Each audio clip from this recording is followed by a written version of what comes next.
Rule number 1. Root before you move. You rise before the world does, not to conquer it, but to bow to it, not to be seen, but to see what is there when no one is watching. The floor beneath you is cold. The stone has not warmed yet. You press your feet into it, not to harden them, but to remind yourself that this world holds you only if you meet it fully.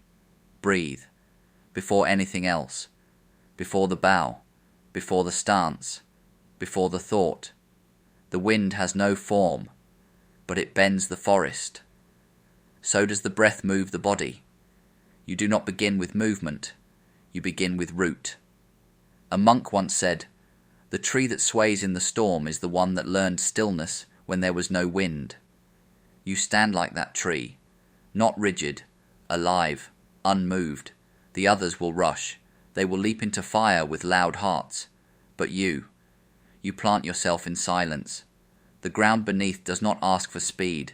It asks for presence, and presence is heavier than force. Rule number 2. Train beyond the witness.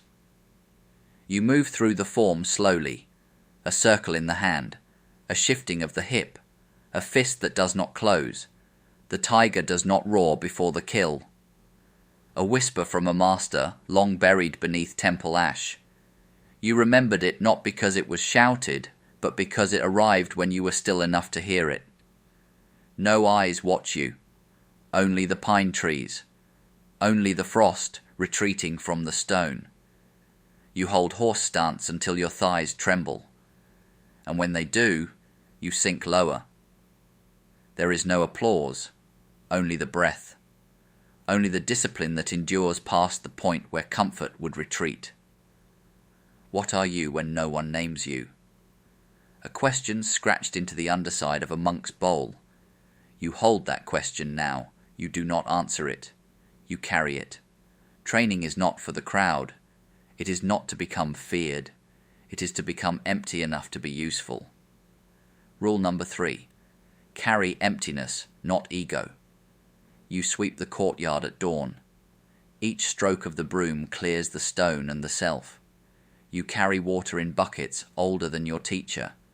You do not spill. Not because it is wrong to spill, but because care is its own form. When you carry the bowl as if it holds the ocean, you become the ocean. That was said by the monk with no tongue. He lost it in war, but his silence became scripture. You begin to move. A soft spin, a turn through the waist, a fist strikes forward, but it does not land, because landing is not the point. Strike not to hit, but to return. The phrase was carved into the inside of the training hall door. You never noticed it until the day you entered with no desire to prove. The breath moves. The eyes do not flinch. A shadow of a form within a form. Then stillness again. Rule number 4. Meet force without becoming it. The master once struck without sound. A leaf fell behind the student. He turned, startled. The master said nothing. Was it the wind, or was it you? And the student bowed, not in understanding, but in surrender. You train alone, before the others rise. Not for perfection, but because stillness is clearest when the world is not awake. The candle flickers in the side chamber. You practice by its light. Your stance flickers too, but it holds. You once thought mastery meant strength. Now you know it means restraint. You do not strike first. You wait. You watch the breath of your opponent. You feel the floor through your heels. You soften the fists before they tighten. To be unreadable is to be untouchable. This was said by a warrior who once vanished mid-duel. The legend says he was never touched, not because he was fast, but because he had already left the fight before it began. The unshakable are not hard, they are hollow. They do not brace against the world. They let the world pass through. A leaf lands on your shoulder during meditation. You do not move.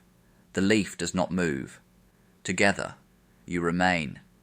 and in that you are not still. You are the movement before movement. Rule number 5, hold the line in silence. You hold pain in the leg. You do not run from it. You welcome it like cold water at morning's edge. The body will shake. Let it. The mind will not. Endure until the shaking becomes stillness. These were the only words the old monk gave you when you collapsed during stance training. He did not help you up. He simply waited until you rose again. A disciple once trained for 7 years before the gates were opened to him. He swept the stairs, shoveled snow, lit incense for a temple he could not enter. When they finally allowed him to pass, he bowed at the threshold and swept it again before walking in. That is what it means to be unshakable. Not that nothing moves you, but that nothing moves you without your permission. Rule number 6. Move after the mind is still. Your center is not armor. It is silence. It listens before it decides. A master's delay is not hesitation. It is listening. A line whispered into your ear by a monk whose foot was broken in combat. He healed in stillness. He returned not with more power, but with less anger. Your fists are light now, not because they are weak, but because they do not chase impact.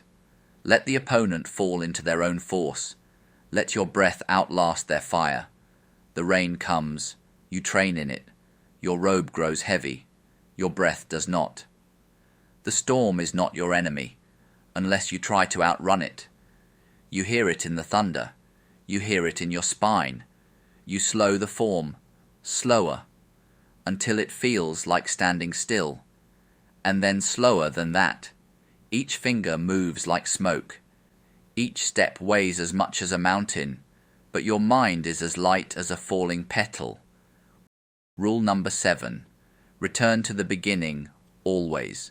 The master bows to you once, not because you have mastered anything, but because you finally stopped chasing mastery. He who returns to the beginning has walked the farthest. The words are carved behind the main altar, where no one sees them except those who kneel, and so you return, to breath, to stance, to sweeping the same stones. But you do not move as before, because you are not who you were, not harder, not louder, just less. And in becoming less, you are no longer shaken, not because you do not feel, but because you do not follow. You do not flinch when struck.